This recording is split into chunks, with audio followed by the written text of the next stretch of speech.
GeM TV நேயர்களுக்கு அன்பு வணக்கங்களை கூறிக்கொண்டு வழக்கம்போல் விநாயகப் பெருமானை வணங்கி இன்றைய 12 ராசிகளுக்கான பலன்கள். இன்று 20/11/2025 வியாழக்கிழமை, விசுவாவசு வருடம் கார்த்திகை மாதம் 4ஆம் நாள். இன்றைய சூரிய உதயம் காலை 6 மணி 10 நிமிடங்களுக்கு, சூரிய அஸ்தமனம் மாலை 5 மணி 39 நிமிடங்களுக்கு. இன்றைய ஆதிக்க கிரகம் குரு பகவான். வழிபட வேண்டிய தெய்வம் தட்சிணாமூர்த்தியை வழிபட வேண்டும். இன்றைய நல்ல நேரம் காலை 10:45 மணி முதல் 11:45 மணி வரை, மாலை 6:30 மணி முதல் 7:30 மணி வரை. இன்றைய ராகு காலம் மதியம் 1:30 மணி முதல் 3 மணி வரை, யமகண்டம் காலை 6 மணி முதல் 7:30 மணி வரை. இன்றைய குளிகை நேரம் காலை 9 மணி முதல் 10:30 மணி வரை. இன்றைய சுபகோரை சூரியகோரை நேரம் காலை 8 மணி முதல் 9 மணி வரை. இந்த நேரத்திலே என்ன செய்யலாம்? அரசு சம்பந்தப்பட்ட காரியங்களை தொடங்கலாம். மேலதிகாரிகளிடம் பேசி உங்களுக்கு ஏதேனும் அரசு வகையிலே ஆதாயங்கள் கிடைக்க வேண்டும் என்றால் இந்த நேரத்தை பயன்படுத்தி கொள்ளலாம். அது விஷயமாக பேசலாம், அது விஷயமான முயற்சிகளை தொடங்கலாம். ஆக அரசு வகையிலே ஆதாயம் பெற அருமையான நேரம் இந்த நேரம், பயன்படுத்தி கொள்ளுங்கள். கவனமாக இருக்க வேண்டிய கோரை சனி கோரை மதியம் 12 மணி முதல் 1 மணி வரை, 1 மணி வரை. இந்த நேரத்திலே அமைதியாக இருக்க வேண்டும். முக்கியமான பிரச்சனைகளுக்கு முடிவுகளை எடுக்கக்கூடாது, பயணங்களை தொடங்கக்கூடாது. இன்றைய நட்சத்திரம் இன்று காலை 11 மணி 53 நிமிடங்கள் வரை விசாகம், அதன் பிறகு அனுஷம். இன்றைய திதி இன்று மதியம் 12 மணி 31 நிமிடங்கள் வரை அமாவாசை, அதன் பிறகு வளர்பிறை பிரதமை. இன்றைய சந்திராட்டமும் மேஷராசிக்கு சந்திராட்டமும் இருக்கின்றது, கவனமாக இருக்க வேண்டும். அஸ்வினி நட்சத்திரக்காரர்கள் இன்றைய நாளிலே ஊதா நிற ஆடைகளை அணிவதை தவிர்ப்பது நல்லது. தொடர்ந்து நாம் காண இருப்பது மேஷம் முதல் மீனம் வரை உள்ள 12 ராசிகளுக்கான பலன்களை.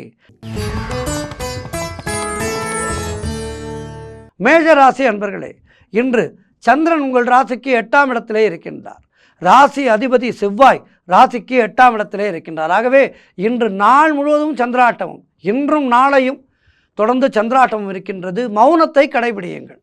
சந்திராட்டமும் இருக்கின்ற ராசிகளுக்கு எல்லாம் ஒரே பலன்தான். மௌனத்தை கடைபிடிக்க வேண்டும். கோபத்தை முற்றிலுமாக குறைத்து கொள்ள வேண்டும். பயணங்களை தொடங்கக்கூடாது. பயணங்கள் சென்றுதான் தீர வேண்டும். முக்கியமான பயணம் டிக்கெட் புக் செய்து விட்டோம் என்றால் என்ன செய்ய வேண்டும்? விநாயகப் பெருமானுக்கு ஒரு அருகம்புல் மாலை சாற்றி ஒரு நெய் தீபம் ஏற்றி வைத்துவிட்டு பயணத்தை தொடங்க வேண்டும். ஆகவே இன்றைய நாள் மேஷராசியினருக்கு சந்திராட்டமும் இருக்கின்ற காரணத்தினாலே வேறு எதுவும் பெரிதாக பலன்கள் சொல்ல தேவையில்லை. அமைதியாக இருக்க வேண்டும். அமைதியாக இருந்து இறைவனுடைய நாமத்தை சொல்லிக்கொண்டே இருக்க வேண்டும். குலதெய்வ வழிபாடு செய்ய வேண்டும். வாழ்த்துக்கள். ரிஷபராசி அன்பர்களே, இன்று சந்திரன் உங்கள் ராசிக்கு 7ஆம் இடத்திலே இருக்கின்றார். ராசி அதிபதி சுக்கிரன் ராசிக்கு 6ஆம் இடத்திலே இருக்கின்றார். ஆகவே திருமணம் போன்ற சுபகாரிய பேச்சுவார்த்தைகள் இனிதே முடியும். உறவினர்களோடு இருந்து வந்த மன வருத்தங்கள் எல்லாம் தீருகின்ற நல்ல நாள். வியாபாரத்திலே நல்ல முன்னேற்றம் ஏற்படும். அலுவலகத்திலே இருந்து வந்த நெருக்கடிகள் எல்லாம் குறையும். பழைய பாக்கிகள் வசூலாகும். காரிய வெற்றிகள் உண்டாகும். பூர்வீக சொத்திலே இருந்து வந்த பிரச்சனைகள் எல்லாம் விலகும். கடன் பிரச்சனைகள் முற்றிலுமாக தீரும். வீடு வண்டி வாகன மாற்றம் ஏற்படும். நண்பர்கள் மூலம் அனுகூலங்கள் உண்டாகும். உங்களுடைய முயற்சிகள் வெற்றியை பெறும். பொருளாதாரம் திருப்திகரமாக இருக்கும். பிள்ளைகளால் பெருமை ஏற்படும். வாழ்க்கை துணையால் மகிழ்ச்சி உண்டாகும். சிறப்பான நாளாக இருக்கின்றது. சிந்தை மகிழும் நாளாக இருக்கின்றது. இன்றைய நாளிலே குரு தட்சிணாமூர்த்தியை வணங்குங்கள். வாழ்த்துக்கள். மிதுன ராசி அன்பர்களே, இன்று சந்திரன் உங்கள் ராசிக்கு 6ஆம் இடத்திலே இருக்கின்றார். உங்களுடைய ராசி அதிபதி புதன் ராசிக்கு 5ஆம் இடத்திலே இருக்கின்றார். ஆகவே பொருளாதாரம் நெருக்கடியாக இருக்கும். உத்தியோக உயர்வு, பணியிட மாற்றம் போன்றவை கிடைக்கும். அலுவலகத்திலே மற்றவர்களுடைய பிரச்சனைகளிலே தலையிடக்கூடாது. தொழிலிலே புதிய முதலீடுகளை தவிர்க்க வேண்டிய நாள். வெளியூர் பிரயாணங்கள் செல்வதை தவிர்க்க வேண்டும். புதிதாக கடன் வாங்கக்கூடாது, கடன் கொடுக்கக்கூடாது. அலுவலகத்திலே மேலதிகாரிகளால் நெருக்கடிகள் உண்டாகும். வேலை மாற்றம் ஒரு சிலருக்கு உண்டாகும். தேவையில்லாமல் மற்றவர்களுடைய விஷயங்களிலே தலையிடாதீர்கள். மற்றவர்களுக்கு கருத்து சொல்லாதீர்கள். யாருக்கும் அட்வைஸ் செய்யாதீர்கள். குலதெய்வ வழிபாடு வெற்றியை தரும். மொத்தத்தில் இன்றைய நாள் இறைவனை அதிகம் துதித்து கவனமாக மௌனமாக இருக்க வேண்டிய நாள். குரு தட்சிணாமூர்த்தியை வணங்குங்கள். வாழ்த்துக்கள். கடகராசி அன்பர்களே, இன்று சந்திரன் உங்கள் ராசிக்கு 5ஆம் இடத்திலே இருக்கின்றார். ஆகவே பிள்ளைகளால் பெருமை ஏற்படும். தொழில் மற்றும் வியாபாரத்திலே சிறப்பான ஒரு முன்னேற்றம் ஏற்படும். காரிய தடைகளெல்லாம் விலகி எடுக்கின்ற முயற்சிகளிலே வெற்றிகள் தேடி வருகின்ற நாள். மனம் உற்சாகமாக காணப்படும். பணவரவு அதிகரிக்கும். பொருளாதாரம் திருப்திகரமாக இருக்கும். தொட்டதெல்லாம் பொன்னாக கூடிய நல்ல நாள். வாழ்க்கை துணையால் மகிழ்ச்சி உண்டாகும். நண்பர்களோடு இருந்து வந்த மன வருத்தங்கள் தீரும். வேலையிலே காத்திருந்த இடமாற்றம் அமையும். முன்னோர்களுடைய சொத்திலே இருந்து உங்களுக்கு வர வேண்டிய பங்கு கைக்கு வரும். பணம் உங்களுடைய தேவைக்கேற்ப கிடைக்கும். செய்கின்ற செயலிலே பெயரும் புகழும் கிடைக்கின்ற நல்ல நாள். உடல் ஆரோக்கியம் திருப்திகரமாக இருக்கும். வெளியூர் பிரயாணங்கள் வெற்றியை தரும். சிறப்பான நாள் இது. சிந்தை மகிழும் நாள் இது. குரு தட்சிணாமூர்த்தியை வணங்குங்கள். வாழ்த்துக்கள். சிம்ம ராசி அன்பர்களே, இன்று சந்திரன் உங்கள் ராசிக்கு 4ஆம் இடத்திலே இருக்கின்றார். ராசி அதிபதி சூரியன் ராசிக்கு 4ஆம் இடத்திலே இருக்கின்றார். ஆகவே வீடு வண்டி வாகன மாற்றம் ஏற்படும். தாய்வழி சொந்தங்களின் உதவிகள் எல்லாம் கிடைக்கும். பொருளாதாரத்திலே பெரும் வளர்ச்சி உண்டாகும். கணவன் மனைவிடையே நல்லதொரு ஒற்றுமை ஏற்படும். உடல் ஆரோக்கியம் நன்றாக இருக்கும். காரிய அனுகூலம் உண்டாகும். எடுக்கின்ற முயற்சிகளிலே வெற்றிகள் தேடி வரும். உத்தியோக வகையிலே நல்ல மாற்றம் ஏற்படும். திருமணம் போன்ற சுபகாரிய பேச்சுவார்த்தைகள் இனிதே முடியும். வீடு கட்டுவதற்கான முயற்சிகளிலே வெற்றிகள் தேடி வரும். மனக்குழப்பங்கள் தீருகின்ற நாள். மனதிலே தெளிவு உண்டாகும். குலதெய்வத்தினுடைய அருள் உண்டு. இன்றைய நாளிலே குரு தட்சிணாமூர்த்தியை வணங்கி மேலும் நற்பலன்களை பெறுங்கள். வாழ்த்துக்கள். கன்னி ராசி அன்பர்களே, இன்று சந்திரன் உங்கள் ராசிக்கு 3ஆம் இடத்திலே இருக்கின்றார். ராசி அதிபதி புதன் ராசிக்கு 2ஆம் இடத்திலே இருக்கின்றார். ஆகவே இளைய சகோதரர்கள் மூலம் அனுகூலங்கள் உண்டாகும். நினைத்ததெல்லாம் நல்லபடியாக நடக்கக்கூடிய நல்ல நாள். பயணங்கள் அதிகமாக மேற்கொள்வீர்கள். அதன் மூலம் லாபங்கள் கிடைக்கும். காரிய தடைகள் விலகும். கூட்டுத் தொழிலிலே நல்ல லாபங்கள் வரக்கூடிய நாள். உறவினர்கள் மூலம் நல்ல ஆதாயங்கள் உண்டாகும். உத்தியோக உயர்வு, பணியிட மாற்றம், பதவி உயர்வு போன்றவை கிடைக்கும். குழந்தைகளால் மகிழ்ச்சி உண்டாகும். அலுவலகத்திலே புதிய பொறுப்புகள் மகிழ்ச்சியை தரும். எதிர்பார்த்த விஷயங்கள் எல்லாம் நல்லபடியாக நடக்கக்கூடிய நல்ல நாள். சொந்த வியாபாரம் செய்பவர்களுக்கு நல்ல லாபங்கள் தேடி வருகின்ற நாள். சிறப்பான வளர்ச்சி கிடைக்கின்ற நல்ல நாள். இன்றைய நாளிலே குரு தட்சிணாமூர்த்தியை வணங்கி மேலும் நற்பலன்களை பெறுங்கள். வாழ்த்துக்கள். துலாம் ராசி அன்பர்களே, இன்று சந்திரன் உங்கள் ராசிக்கு 2ஆம் இடத்திலே இருக்கின்றார். ராசி அதிபதி சுக்கிரன் ராசியிலேயே இருக்கின்றார். ஆகவே சுபகாரியங்கள் கைகூடி வரும். கடன் பிரச்சனைகள் தீரும். பதவி உயர்வோடு வேலை மாற்றம் ஒரு சிலருக்கு உண்டாகும். பழைய பாக்கிகள் வசூலாகும். உழைப்புக்கேற்ற ஊதியம் கிடைக்கின்ற நாள். புதிதாக வேலை தேடிக்கொண்டிருப்பவர்களுக்கு நல்ல வேலை கிடைக்கும். வியாபாரத்திலே நல்ல முன்னேற்றம் உண்டாகும். நண்பர்கள் மூலம் அனுகூலங்கள் உண்டாகும்.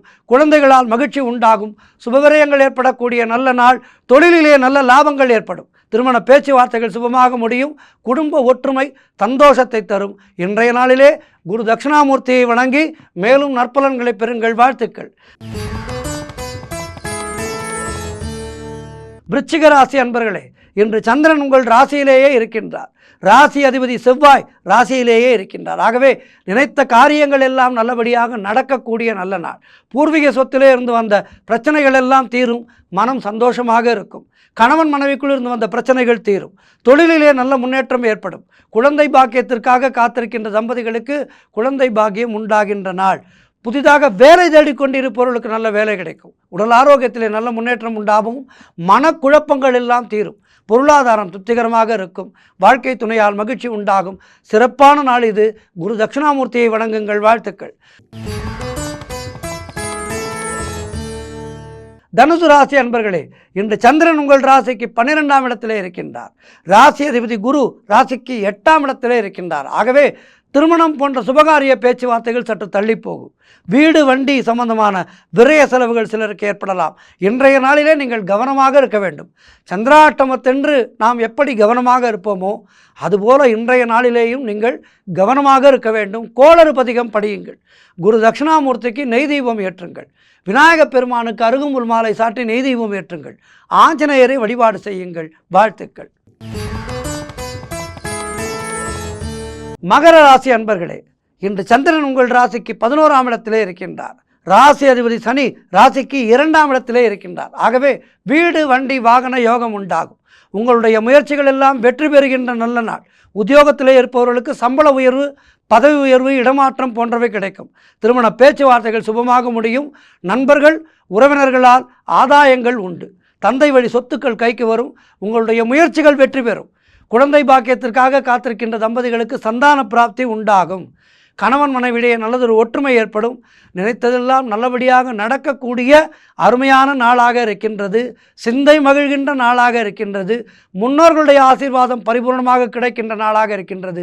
இன்றைய நாளிலே மேலும் வெற்றிகளை பெறுவதற்கு குரு தட்சிணாமூர்த்தியை வணங்குங்கள். வாழ்த்துக்கள். கும்பராசி அன்பர்களே, இன்று சந்திரன் உங்கள் ராசிக்கு 10ஆம் இடத்திலே இருக்கின்றார். ராசி அதிபதி சனி ராசியிலேயே இருக்கின்றார். ஆகவே அரசு வகையிலே நல்ல ஆதாயங்கள் உண்டாகும். செய்கின்ற காரியங்களிலே பெயரும் புகழும் கிடைக்கக்கூடிய நல்ல நாள். வேலையிலே உங்களுடைய திறமைகள் வெளிப்படும். மாணவர்கள் சாதனை புரியக்கூடிய நாள். காரிய தடைகள் எல்லாம் விலகும். குழந்தை பாக்கியத்திற்காக காத்திருக்கின்ற தம்பதிகளுக்கு சந்தான பிராப்தி உண்டாகும். பொருளாதாரத்திலே பெரும் வளர்ச்சி உண்டாகும். குடும்ப ஒற்றுமை சந்தோஷத்தை தரும். தொழிலிலே நல்ல முன்னேற்றம் உண்டாகும். உழைப்புக்கேற்ற ஊதியம் கிடைக்கும். கடன் பிரச்சனைகள் தீரும். வேலை தேடிக்கொண்டிருப்பவர்களுக்கு நல்ல வேலை கிடைக்கும். சிறப்பான நாள் இது. இன்றைய நாளிலே குரு தட்சிணாமூர்த்தியை வணங்கி மேலும் நற்பலன்களை பெறுங்கள். வாழ்த்துக்கள். இறுதியாக மீனராசி அன்பர்களே, இன்று சந்திரன் உங்கள் ராசிக்கு 9ஆம் இடத்திலே இருக்கின்றார். கடந்த 2 நாட்களாக சந்திராஷ்டமத்தால் ஏற்பட்ட பாதிப்புகள் எல்லாம் இன்றைய நாளிலே குறையும். சிறப்பான முன்னேற்றங்கள் தேடி வருகின்றன. உங்களுடைய ராசி அதிபதி குரு ராசிக்கு 5ஆம் இடத்திலே இருக்கின்றார். ஆகவே இன்றைய நாளிலே உங்களுடைய முயற்சிகள் எல்லாம் பெரும் வெற்றி பெறும். முடங்கி கிடக்க மாட்டீர்கள். முயற்சிகளை செய்து வெற்றி பெறுவீர்கள். நண்பர்கள் மூலம் எதிர்பார்த்த உதவிகள் கிடைக்கும். தந்தை வழியிலே நல்ல அனுகூலங்கள் உண்டாகும். புதிதாக வேலை தேடிக்கொண்டிருப்பவர்களுக்கு நல்ல வேலை கிடைக்கும். வியாபாரம் செய்பவர்களுக்கு நல்ல வளர்ச்சி உண்டாகும். திருமணம் போன்ற சுபகாரிய பேச்சுவார்த்தைகள் இனிதே முடியும். பதவி உயர்வு, வேலை மாற்றம் போன்றவை தேடி வருகின்ற நல்ல நாள். மொத்தத்தில் பொருள் வரவும் தனலாபமும் அதிகரிக்கின்ற அதிர்ஷ்டங்கள் தேடி வருகின்ற நல்ல நாளாக இருக்கின்றது. இன்றைய நாளிலே கூட்டு தொழிலிலே நல்ல லாபங்கள் வரக்கூடிய நாள். அதிர்ஷ்டங்கள் தேடி வரும். இன்றைய நாளிலே நீங்கள் என்ன செய்ய வேண்டும்? குரு தட்சிணாமூர்த்தியை வணங்க வேண்டும். குரு தட்சிணாமூர்த்தியை வணங்கி மேலும் நற்பலன்களை பெறுங்கள். வாழ்த்துக்கள். 12 ராசியினருக்கும் இன்றைய நாள் சிறப்பாக இருக்க பிரார்த்திக்கின்றேன். நன்றி, வணக்கம். இன்றைய ஆன்மீக தகவல். சிவப்பரம்பொருள் இல்லாத இடம் இல்லை. அக்னி ரூபமாக அண்ணாமலையார் நமக்கெல்லாம் அருள் பாலித்து கொண்டிருக்கின்றார். நாள்தோறும் அங்கே அண்ணாமலையிலே கூட்டம் ஏறிக்கொண்டே இருக்கின்றது. எங்கிருந்தோ எல்லாம் பக்தர்கள் அருணாச்சலா அருணாச்சலா என அருணாச்சலத்தை தேடி தங்களுடைய மனதிலே பக்தியை பதித்து கொண்டு சிவசிவஹரவோம் சிவசிவஹரவோம் என அருணாச்சலத்தை தேடி ஓடி வருகின்றார்கள். சிவபெருமானுக்கு அப்படி என்ன ஒரு அருமையான ஒரு கவர்ச்சி! அவர் எப்படி இழுக்கின்றார் பக்தர்களை என்றால், சிவன் தான் புலித்தோலை அணிந்து கொண்டு தன்னை வணங்குகின்ற அடியார்களுக்கெல்லாம் பெரிய வாழ்வை அளிக்கின்ற அற்புதமான தெய்வம். தான் சுடுகாட்டிலே காவல் இருப்பார். ஆனால் அவனை நம்புகின்ற அடியார்களுக்கெல்லாம் ராஜபோக வாழ்வை அளிப்பார். பற்று என்பதை விட்டு சிவன் தன்னுடைய பக்தர்களுக்காக தன்னுடைய அருளை பொழிகின்ற அற்புதமான ஒரு தெய்வம். யோசித்து பாருங்கள். தன்னை நம்பிய கிழவிக்காக, அந்த கிழவி நன்றாக இருக்க வேண்டும் என்பதற்காக மதுரை எம்பதியிலே பிட்டுக்கு மண் சுமந்து நாடகம் ஆடினார். பெரும்படி பட்டார். மன்னன், பாண்டிய மன்னன், வேலை செய்ய மாட்டாயா என கேட்டு அடிக்க பெரும்படி பட்டார். இப்படி தன்னுடைய பக்தர்களுக்காக ஓடோடி இறங்கி வருகின்ற தெய்வம் சிவபெருமான். ஒரு சில பேர் தவறான ஒரு வார்த்தையை சொல்வார்கள். சிவன் மிகுந்த சோதனை செய்வார், சிவன் மிகவும் கடுமையான தெய்வம் என்றெல்லாம் ஒரு சிலர் அறியாமல் பேசுவார்கள். ஹரியை பற்றி அறியாமல் பேசுகின்றார். அந்த சிவனை பற்றி அறியாமல் பேசுகின்றார்கள். ஆகவே சிவப்பரம்பொருள் தன்னை நாடிய அடியார்களுக்கெல்லாம் வாரி வாரி வழங்குகின்ற வள்ளல். திருவண்ணாமலையிலே ஏன் இப்படி காந்தம் போல் இழுக்கின்றது என பார்த்தால், திருவண்ணாமலையிலே அக்னி ரூபமாக இறைவன் விளங்குகின்றார் என்று எல்லோருக்கும் தெரியும். இந்த மலையானது மிக மிக மிக தொன்மையானதாக இருக்கின்றதாக வரலாற்று ஆராய்ச்சியாளர்கள் கூட சொல்கின்றார்கள். மிக மிக கந்தக பூமியாக இருக்கின்றது, அதாவது மிகவும் அக்னி ரூபமாக இருக்கின்றது என்று சொல்கின்றார்கள். நம்முடைய புராணப்படி சிவபெருமான் பிரம்மாவுக்கும் விஷ்ணுவுக்கும் அடிமுடி காணாத அந்த காட்சி தந்த இடம்தான் திருவண்ணாமலை என்று சொல்லலாம். பிரம்மாவுக்கும் விஷ்ணுவுக்கும் ஒரு தர்க்கம் ஏற்பட்டு சிவபெருமானுடைய முடியை யார் முதலில் காண்கின்றார் என்று பார்க்க இருவரும் புறப்பட பிரம்மா சென்றார், விஷ்ணுவும் சென்று கொண்டே இருந்தார்கள். இருவரும் பல கோடி யுகங்கள் செல்ல அவர்களால் சிவனது முடியை காண முடியவில்லை. தன்னுடைய தோல்வியை ஒப்புக்கொண்டு மகாவிஷ்ணு கீழே இறங்கிவிட்டார். ஆனால் பிரம்மன் தன்னுடைய தோல்வியை ஒப்புக்கொள்ளாமல் சென்று கொண்டே இருந்தான். இடையிலே தாழம்பூவை கண்டு பொய் சாட்சி சொல்ல சொன்னான். பொய் சாட்சி சொன்ன காரணத்தினாலேயே தாழம்பூவுக்கு மதிப்பில்லாமல் போயிற்று. அழகான மலர், அருமையான மலர், சுகந்த வாசத்தை உடைய மலர் என்றாலும் பொய் சொன்ன காரணத்தினாலே பூஜைக்கு உதவாத ஒரு பொருளாக, பூவாக மாறியது தாழம்பூ. ஆக இதிலிருந்து சிவபெருமான் நமக்கு உணர்த்துகின்ற உண்மை, மெய்யடியாராக இருப்பவருக்கு நான் தொண்டன் என்று சிவபெருமான் சொல்கின்றார். மெய்யடியாராக இருப்பவருக்கு அவர் வந்து தொண்டு செய்கின்றார். அதுதான் இந்த கதையெல்லாம். அவை கதை அல்ல, நடந்த உண்மை. பிட்டுக்காக மண் சுமந்தது, தன்னுடைய பக்தனுக்காக விறகு சுமந்து விற்றது. இப்படி காரைக்கால் அம்மையாருக்காக தன்னுடைய திருமண கோலத்தை அங்கே திருவாலங்காட்டிலே காட்சியளித்தது. அகத்தியருக்கு தன்னுடைய திருமண கோலத்தை காட்டுவதற்காக வந்தது என சிவபெருமான் தன்னுடைய உண்மையான மெய்யடியாருக்காக இறங்கி ஓடி வருகின்ற தெய்வம்.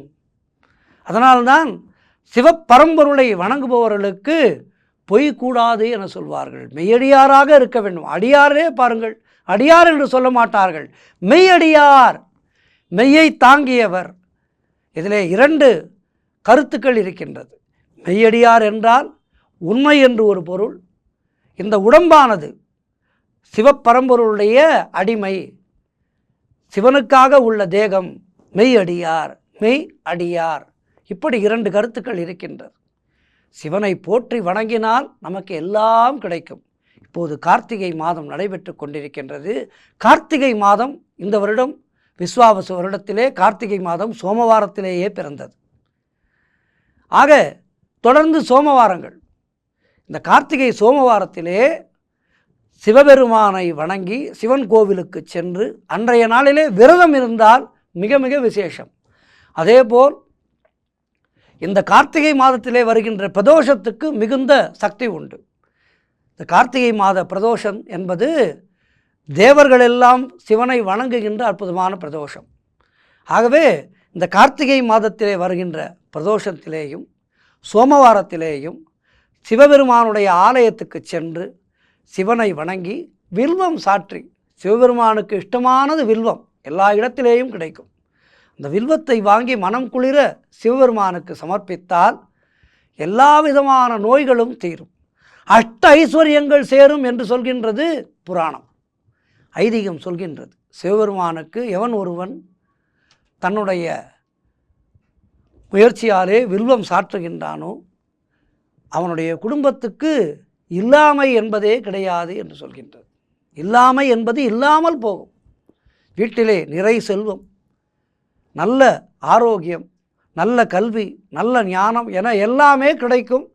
இந்த கார்த்திகை மாத சோமவாரத்திலே சிவபெருமானை வணங்குபவர்களுக்கு, கார்த்திகையிலே வருகின்ற பிரதோஷங்களிலே சிவபெருமானை வணங்குபவர்களுக்கு, அண்ணாமலையார் திருக்கோவிலிலே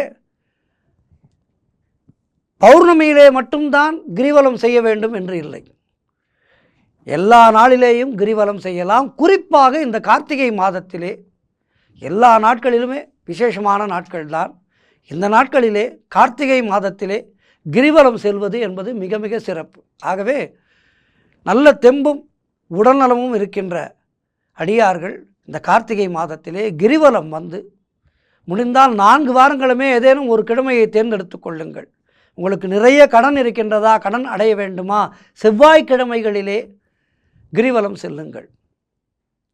அதேபோல் புத்திரபாகியம் கிடைக்க வேண்டுமா, புதன்கிழமைகளிலே கிரிவலம் செல்லுங்கள். இப்படி ஒவ்வொரு பிரார்த்தனைக்கும் ஒரு நாள் இருக்கின்றது. இந்த நாளிலே கிரிவலம் சென்று அண்ணாமலையாரை வணங்கினால் எல்லா விதமான வளமும் நலமும் கிடைக்கும். கார்த்திகை அன்றுதான் செல்ல வேண்டும் என்று இல்லை. திருக்கார்த்திகை தினத்தன்று அங்கு கால் வைக்க இடம் இல்லாமல் கூட்டம் இருக்கும். ஆகவே பெரியோர்களும் சிறுவர்களும் வீட்டிலிருந்தபடியே அண்ணாமலையாரை தரிசிக்கலாம். அன்றைய நாளிலே சிவபெருமானை நினைத்து உபவாசம் இருந்து வீட்டிலேயே கார்த்திகை தீபம் ஏற்றி சிவபெருமானை அந்த அக்னி ரூபத்திலே தரிசிக்கலாம். கூட்டம் குறைந்த பிறகு திருவண்ணாமலை சென்று தரிசிக்கலாம். இந்த கார்த்திகை மாதம் முழுவதும் சிவபெருமானை வணங்கி, குறிப்பாக சோமவாரத்திலே சிவன் கோவிலுக்கு சென்று சிவன் அருள் பெறுவோம். ஓம் நம சிவாய சிவாய நம ஓம், ஓம் நம சிவாய சிவாய நம ஓம் என எப்பொழுதும் சிவனுடைய நாமத்தை சிந்தையிலே வைத்திருப்போம். நன்றி, வணக்கம்.